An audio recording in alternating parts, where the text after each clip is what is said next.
हाय learners, कैसे हैं आप लोग। मैं हूं Samarth Pandey. You can see my information in the slide. I will be taking Indian polity and you can follow me on my Instagram. हमारी president की सीरीज कंटिन्यू रहेगी। आज मैं एक और सीरीज स्टार्ट करने जा रहा हूं that is related to elections in India.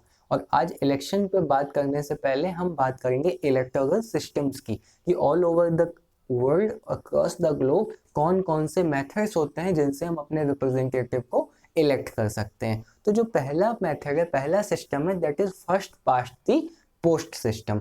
इसमें हम पूरी कंट्री को, पूरी नेशन को कॉन्स्टिट्यूएंसीज पे, टेरिटरी के बेस पर डिवाइड कर देते हैं और हर कॉन्स्टिट्यूएंसी से एक एक रिप्रेजेंटेटिव चुन करके आता है, एक रिप्रेजेंटेटिव इलेक्ट होकर के आता है। और जो डिसीजन होता है विनर का, वो होता है by plurality of votes. Plurality of votes का मतलब है कि जितने लोग कंटेस्ट कर रहे हैं उनमें जिसको सबसे ज्यादा उस कॉन्स्टिट्यूएंसी में वोट मिलता है उसको हम विनर डिक्लेयर कर देते हैं। सपोज एक कॉन्स्टिट्यूएंसी में 3 लोग खड़े हैं, फॉर एग्जाम्पल एक व्यक्ति को 40% वोट मिल गया, एक व्यक्ति को 30% वोट मिला और तीसरे को भी 30% वोट मिला। तो जो 40% वोट वाला कैंडिडेट है उसे क्या कर दिया जाएगा, विनर डिक्लेयर कर दिया जाता है। ठीक है। इसके अगर एडवांटेजेस देखें तो ये बहुत ही ज़्यादा सिंपल मेथड है, इसमें बहुत ज़्यादा जार्गन प्रोसेस नहीं है।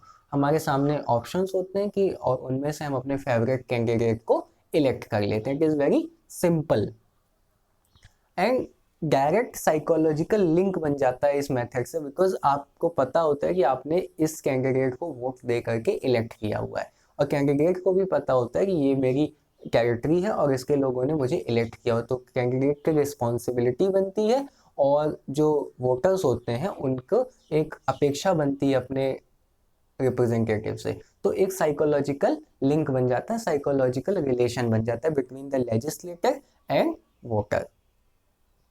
इजी गवर्नमेंट, इसमें हंग असेंबली या कॉलिशन गवर्नमेंट की प्रॉब्लम कम आती है, आपको आसानी से रिजल्ट मिल जाता है। अगर इसके डिसएडवांटेजेस देखें तो ये बेसिकली वोटर की चॉइस को रिस्ट्रिक्ट कर देते हैं। फॉर एग्जांपल आपको अपनी कॉन्स्टिट्यूंसी में जो 2 लोग 3 लोग कैंडिडेट हैं उन्हीं में से किसी ना किसी को इलेक्ट करना होता है और इसमें पैरोकियल नेचर भी इम्पैक्ट करने लगता है। पैरोकियल नेचर का मतलब है narrow thinking, for example caste based voting, religion based voting, तो ये सारी चीज़ें भी इसमें वर्क करने लगती हैं। साथ ही साथ ओवर रिप्रेजेंटेशन और अंडर रिप्रेजेंटेशन का भी प्रॉब्लम होता है। ओवर रिप्रेजेंटेशन का मतलब है कि किसी पार्टी को या किसी पार्टी को जो उसका वोट शेयर होता है और जो उसकी सीट्स मिलती हैं उनमें बहुत ज़्यादा डिफरेंस होता है। फॉर एग्जांपल आपके वोट शेयर 30% है बट आपकी सीट्स देखी जाए तो 60% 70% सीट्स आप जीत लेते हैं, आपको बहुमत भी मिल जाता है, मेजोरिटी मिल जाती। बट और साथ ही साथ अंडर रिप्रेजेंटेशन का भी इशू है। कई बार ऐसा होता है कि आपके वोट शेयर तो बहुत ज़्यादा रहते हैं बट आपको सीट्स नहीं मिल जाती हैं। For example there was a time जब भारतीय जनता पार्टी को 25% वोट मिला था इन इलेक्शन इन 1990s के ड्यूरिंग, और बट उसकी सीट्स केवल और केवल 2 थी। तो ओवर रिप्रेजेंटेशन और अंडर रिप्रेजेंटेशन दोनों का इसमें इशू होता है। अगर मल्टी कॉर्नर कंटेस्ट है, फॉर एग्जांपल एक ही कॉन्स्टिट्यूएंसी में कई पॉपुलर कैंडिडेट्स कंटेस्ट कर रहे हैं, तो उनमें मेजॉरिटी वोट होता है, जो मेजॉरिटी की पीपल होते हैं वो अनरिप्रेजेंटेड रह जाते हैं। फॉर एग्जांपल मैंने आपको एग्जांपल दिया कि एक कॉन्स्टिट्यूएंसी है जिसमें 4 कैंडिडेट्स कंटेस्ट कर रहे हैं। सपोज किसी को 26% वोट मिला, किसी को 24% वोट मिला, किसी को 27% वोट मिला और किसी को 23% वोट मिला। तो मोर और लेस सभी इक्वली पॉपुलर लग रहे हैं, बट 27% वाले को विनर डिक्लेयर कर देते हैं। सो 27% पॉपुलेशन की इच्छा तो इम्प्लीमेंट हो गई, 27% पॉपुलेशन का रिप्रेजेंटेशन हो गया, बट जो पॉपुलेशन उनको पसंद नहीं करती थी, इसका एक मतलब ये भी है कि 100 - 27 दैट इज 3% जो वोटर्स हैं वो उस कैंडिडेट को पसंद ही नहीं करते हैं, तो वो अनरिप्रेजेंटेड रह गए। अगला जो सिस्टम है that is proportional representation system. ये सिस्टम बेसिकली स्पेन, पुर्तगाल और इजराइल जैसे देशों में फॉलो किया जाता है। इसमें हम पूरी कंट्री को, पूरे नेशन को एक सिंगल कॉन्स्टिट्यूएंसी मान के चलते हैं और जो लोग होते हैं, जो वोटर्स होते हैं, वो कैंडिडेट की बजाय पॉलिटिकल पार्टीज को वोट करते हैं, और जो सीट्स होती हैं वो उन प्रोपोर्शन टू द वोट्स दी जाती हैं पार्टी को। फॉर एग्जांपल एक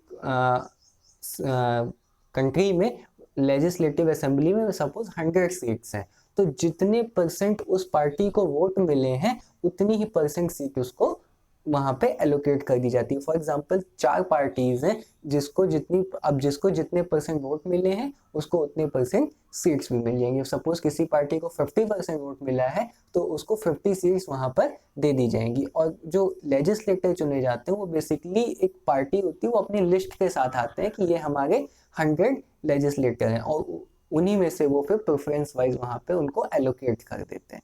तो इस तरीके के इसका एडवांटेज जो है वो होता है पॉपुलैरिटी वाइज रिप्रेजेंटेशन, कि जो पॉलिटिकल पार्टी जितनी ज़्यादा पॉपुलर है, जितने लोग उसको पसंद करते हैं, उतना ही उसको रिप्रेजेंटेशन भी मिलता है। और no need to hold by election. Suppose कोई इलेक्टर, कोई कॉन्स्टिट्यूएंसी या कोई सीट जो है असेंबली में वो वैकेंट हो जाती है ड्यू टू रेजिग्नेशन और ड्यू टू डिस्क्वालिफिकेशन और ड्यू टू डेथ। सो उस समय आपको बाई इलेक्शन का खर्चा, बाई इलेक्शन की प्रोसेस करने की जरूरत नहीं, क्योंकि ऑलरेडी पॉलिटिकल पार्टी के पास जो लिस्ट होती है वो तैयार होती है, और उन्हीं में से वो किसी को एलोकेट कर देते हैं। और साथ ही साथ इसमें फिजिकल बाउंड्री की रिस्ट्रिक्शंस भी नहीं रह जाती। आप बेसिकली एक पॉलिटिकल पार्टी को वोट करते हैं और अपनी पसंद की सरकार चुनते हैं। अगर इसके डिसएडवांटेजेस देखे जाएं तो ये अक्सर जो है कंप्लीट गवर्नमेंट नहीं दे पाती, इसमें हमेशा कॉलिशन गवर्नमेंट बनती है ज़्यादातर। एक तरीके की पॉलिटिकल इनस्टेबिलिटी रहती है जिसके कारण, और कोई कोहेरेंट आइडियोलॉजी नहीं रह पाती, बिकॉज हर पार्टी को गवर्नमेंट में बने रहने के लिए अपनी आइडियोलॉजी, अपने विजन से कॉम्प्रोमाइज करना पड़ता है for the coalition reason. Chances of parochial consideration also, और इसमें भी पैरोकियल कंसिडरेशन हो सकता है रिलीजन के बेस पे, या किसी पार्टी पॉलिटिक्स की तरफ आप झुके होते हैं तो उसमें भी एक तरीके का पैरोकियल कंसिडरेशन होता है। एंड सबसे मेन इसका जो इश्यू है that is no direct relation between the representative and voters. आप पार्टी को वोट करते हैं और पार्टी डिसाइड करती है कि कौन वहाँ पे लेजिस्लेटर बनेगा, तो एक तरीके का लिंक नहीं बन पाता है, psychological link between the representative and the इलेक्टर। Next जो इलेक्टोरल सिस्टम है वो लिस्ट सिस्टम है। लिस्ट सिस्टम बेसिकली कॉम्बिनेशन होता है first past post system and proportional representation system. इसमें हम कंट्री में दोनों तरीकों की व्यवस्थाओं को इम्प्लीमेंट कर देते हैं। कुछ सीट्स को हम प्रोपोर्शनल रिप्रेजेंटेशन से और कुछ सीट्स को हम फर्स्ट पास्ट पोस्ट सिस्टम से इलेक्ट करते हैं। ये मेथड बेसिकली जर्मनी और इटली में फॉलो किया जाता है। नेक्स्ट है टू बैलेट सिस्टम। जो टू बैलेट सिस्टम है ये फ्रांस और रशिया में इम्प्लीमेंट होता है। इसमें ये है कि आप विनिंग कट ऑफ फिक्स कर दी जाती है मेजॉरिटी की। फॉर एग्जांपल एटलीस्ट आपको 50% वोट्स चाहिए ही चाहिए टू गेट इलेक्टेड, और अगर आपको ऐसी मेजॉरिटी नहीं मिलती है तो आपको सेकेंड राउंड की वोटिंग होती है। इसमें हम करते क्या कि फॉर एग्जांपल कंटेस्ट इलेक्ट होने के लिए वोटिंग होती है, इलेक्शन होते हैं, और सपोज 5 लोग कैंडिडेट कंटेस्ट कर रहे हैं, 5 लोग कंटेस्ट कर रहे हैं और वोटिंग होती है, और किसी को भी कट ऑफ मेजॉरिटी कोई भी क्रॉस नहीं कर पाता है। तो हम करते क्या कि जो टॉप के जो 2 कैंडिडेट्स होते हैं उनके बीच में सेकेंड राउंड ऑफ वोटिंग कराते हैं, और उसके बाद में कैंडिडेट को विनर डिक्लेयर करते हैं जिसको वोट मिल जाता है। इसमें एक प्रॉब्लम ये है कि ये टाइम कंज्यूमिंग है, बिकॉज आपको पहले फर्स्ट राउंड की वोटिंग करना होगा, मेजॉरिटी नहीं मिली तो फिर से वोटिंग करना, और कॉस्टली भी है, इसमें खर्चा भी ज़्यादा आता है। Next is single transferable vote system. ये बेसिकली अमेरिका, ऑस्ट्रेलिया और इंडिया में भी प्रेसिडेंट के केस में फॉलो किया जाता है। इसमें हम बेसिकली एक आदमी को नहीं इलेक्ट करते हैं, हम अपनी प्रेफरेंसेस देते हैं कि ये हमारी फर्स्ट चॉइस है, ये सेकंड चॉइस है, ये थर्ड चॉइस है।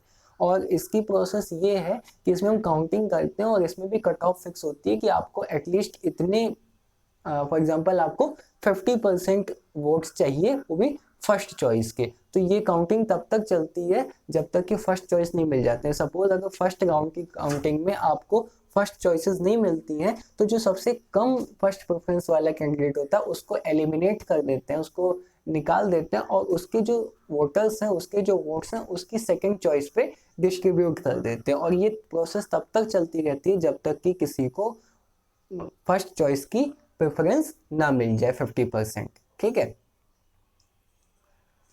और इस तरीके से जब मेजॉरिटी ऑब्टेन हो जाती है तो विनर डिक्लेयर कर दिया जाता है। तो ये कुछ इलेक्टोरल सिस्टम्स थे, like first past the post system, proportional representation, single transferable vote system, two ballot system.